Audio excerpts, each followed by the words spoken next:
yang dapat kita ambil dari peristiwa Maulid Nabi Muhammad Sallallahu Alaihi Wasallam ini, baru kita ketahui bersama Bapak Ibu, Nabi Muhammad Sallallahu Alaihi Wasallam berdakwah di kota Mekah selama 13 tahun, berdakwah di kota Madinah selama 10 tahun. Nabi Muhammad berdakwah dicaci maki orang, Nabi Muhammad berdakwah dihina orang, Nabi Muhammad berdakwah dikatai sebagai orang gila. Pernah terjadi dalam riwayat Bapak Ibu dijelaskan, ketika Nabi Muhammad sedang sholat, orang kafir Quraisy mengambil sorban Nabi Muhammad, diikat lehernya sampai keluar lidah Nabi Muhammad. Yang kedua, ketika Nabi Muhammad sedang sholat, orang kafir Quraisy mengambil ari-ari onta, mengambil kotoran onta, lalu ditaruh kepada kepala Nabi Muhammad yang sedang sholat. Walaupun Nabi Muhammad dihina orang, dicaci maki orang, dikatai sebagai orang gila, namun Nabi Muhammad tetap bersemangat dalam menyampaikan dakwah sehingga sampai kita hari ini. Namun begitu Bapak Ibu, walaupun Nabi Muhammad dihina orang, namun dia selalu tetap bersemangat. Apa penyebab Nabi Muhammad bersemangat dalam dakwah? Salah satu caranya adalah dia disokong dengan seorang wanita. Artinya apa? Dia disokong dengan istrinya, Ibunda Siti Khadijah. Siapa nama itu? Ibunda Siti Khadijah. Ibunda Siti Khadijah di Bapak Ibu adalah orang yang kaya raya, namun akhirnya adalah kekayaannya dia gunakan untuk menolong perjuangan dakwah Nabi Muhammad Sallallahu Alaihi Wasallam. Ini apa intisarinya Bapak Ibu? Jadi kita sebagai bapak-bapak, kita sebagai suami ini, kalau kita banyak masalah, kita banyak ujian Bapak Ibu, kalau kita mempunyai istri yang cerewet, masalah yang lain akan bertambah-tambah. Sama sekarang ini bapak-bapak, seorang istri banyak durhaka kepada suaminya. Sama sekarang ini banyak ibu-ibu yang durhaka sama suaminya. Betul. Ibu sini nggak ada. Sama sekarang ini banyak seorang istri yang durhaka sama suaminya, seorang istri yang melawan kepada suaminya. Dikasih suaminya rezeki banyak, dia ketawa. Tapi kalau dikasih rezekinya sedikit, dia menangis. Dan sama sekarang ini bapak-bapak, ibu-ibu ini banyak yang sudah rusak warnanya. Ibu-ibu sini nggak ada. Apa yang rusaknya Ustaz? Banyak sekarang ini ibu-ibu yang suka joget sini joget sana, TikTok sini TikTok sana. Ada nggak ibu suka TikTok sini? Nggak ada. Ibu sini nggak ada. Ibu di luar sana banyak sama sekarang ini. Jadi usul ibu dulu. Ibu mau nggak masuk surga? Kalau ibu mau masuk surga, amalkan ini. Apa kata Rasulullah kepada anaknya Fatimah? Wahai anakku Fatimah, kalau kamu masak untuk lakimu, itu sebagai pahala bagimu. Wahai Fatimah, kalau kamu selalu memanjakan suamimu, Allah akan memudahkan segala urusanmu. Wahai Fatimah, kalau kamu selalu menyisirkan rambut suamimu, Allah akan menggugurkan dosamu, Allah akan permudah segala urusanmu, dan Allah akan memudahkan jalan untuk masuk ke dalam surga Allah Subhanahu wa Ta'ala. Ustaz tanya sama ibu, ibu selama menjalani hubungan rumah tangga sama bapak-bapak ini, pernah nggak ibu sisir rambut suami ibu? Nggak pernah. Waktu seorang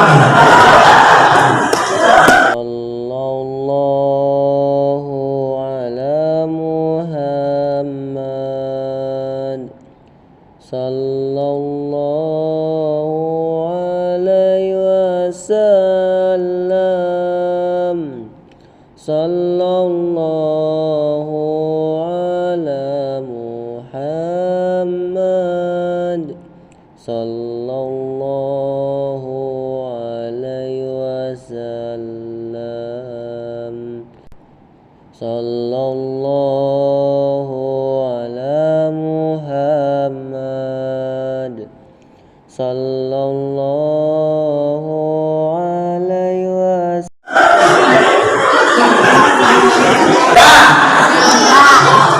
Setelah mulai kajian Maulid Nabi ini, tolong amalkan. Gimana caranya Ustaz?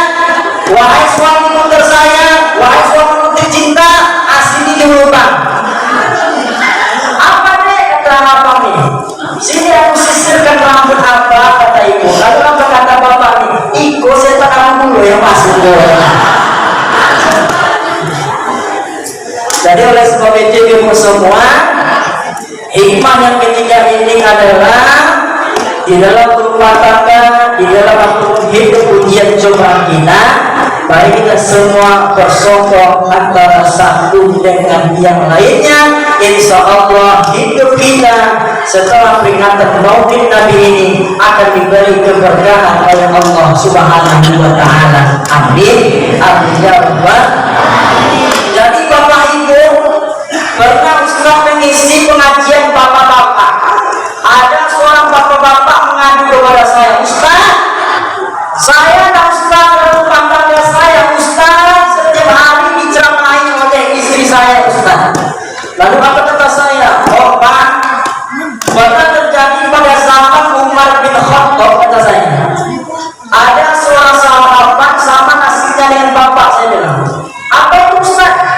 Ada seorang sahabat yang setiap hari, setiap detik selalu diceramahi istrinya. Gak pernah bosan, diceramahi terus. Singkat cerita Bapak Ibu, pergilah sahabat ini mengadu kepada Umar bin Khattab. Kita semua ketahui Bapak Ibu, Umar bin Khattab adalah orang yang sangat ditakuti orang. Umar bin Khattab adalah bukan orang saja yang takut kepadanya, setan saja takut dengan Umar. Ketika Umar melintas arah ke kanan, setan melintas ke kiri gara-gara takut dengan Umar. Jadi Bapak Ibu, ada seorang sahabat mengadu kepada Umar bin Khattab. Ketika dia mau masuk ke dalam rumah Umar bin Khattab, Assalamualaikum, kata sahabat ini. Ternyata di dalam rumah Umar bin Khattab sekarang pun sedang diceramahi oleh istrinya.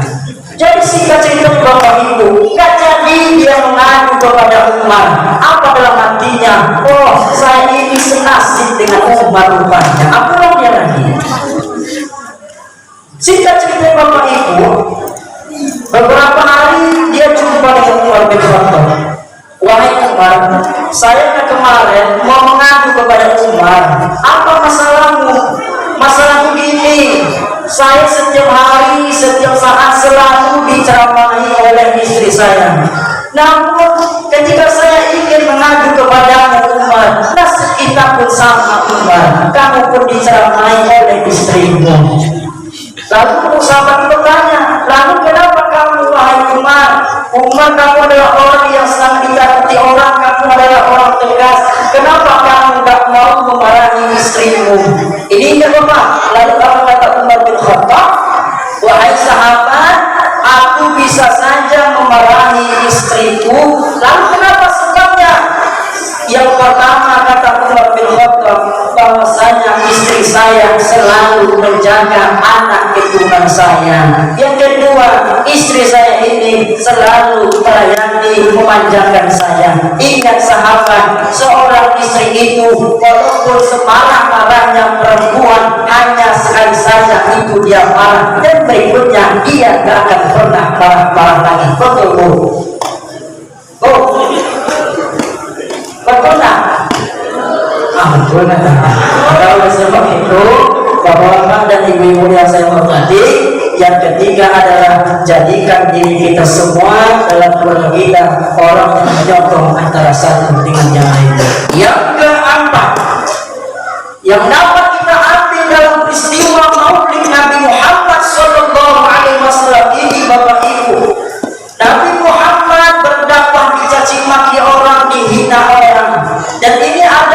berpelajaran dalam hidup kita Bapak Ibu. Walaupun kita semua sudah mengajak orang berbuat kebaikan, walaupun kita semua sudah mengajak orang untuk tidak melaksanakan hal-hal yang membuat Allah marah, namun ketika kita sudah menyampaikan orang tidak mau menghargai kita, jadikan itu semua saksi di hadapan Allah Subhanahu wa Ta'ala. Intisarinya apa?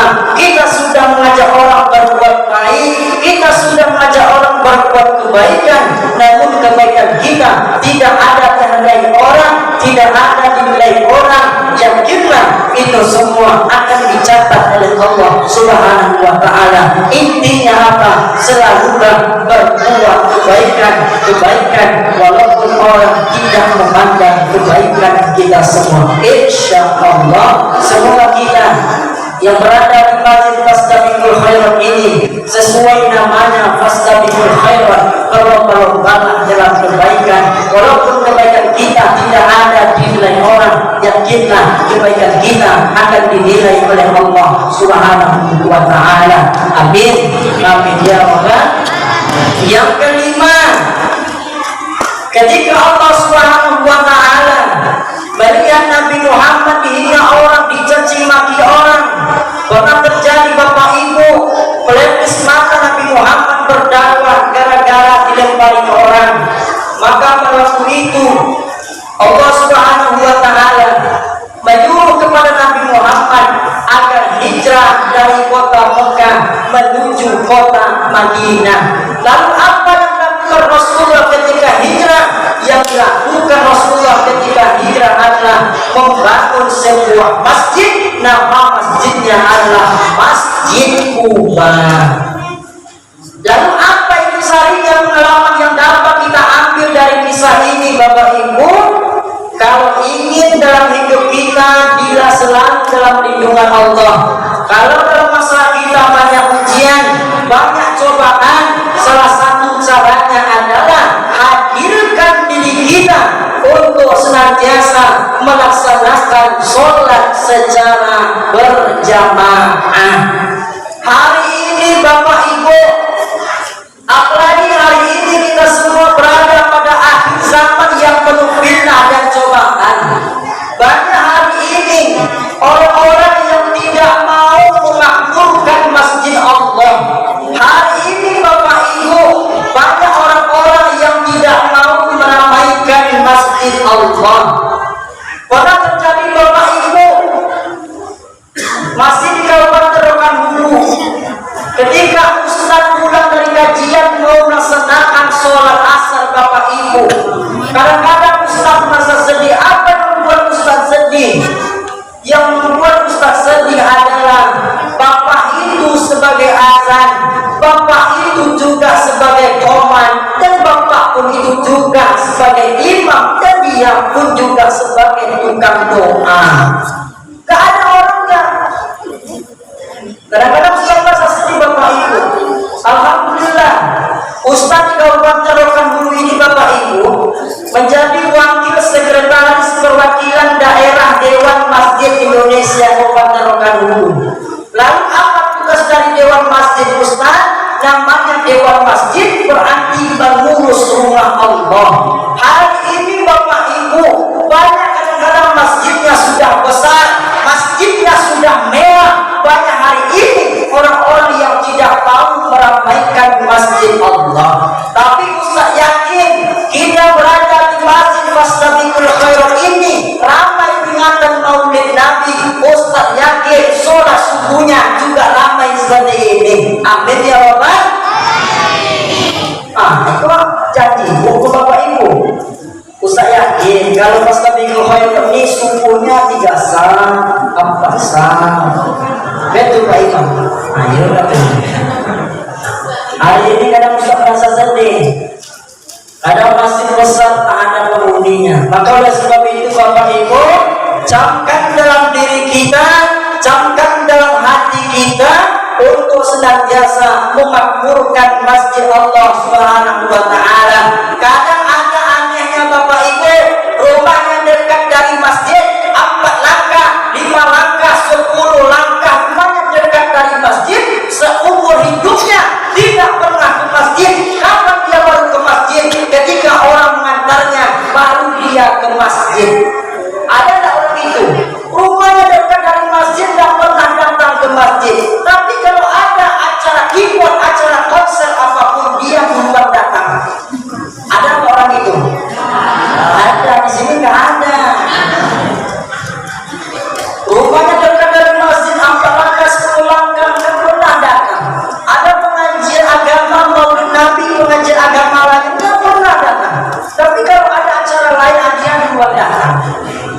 oleh sebab itu ibu semua, jadikan diri kita orang-orang yang senantiasa memakmurkan masjid Allah. Innama ya'muru masajid Allah. Sesungguhnya orang yang beriman itu adalah orang yang memakmurkan masjid Allah. Maka kata orang sholat di belakang imam lebih baik daripada kita semua sudah disolatkan di hadapan imam.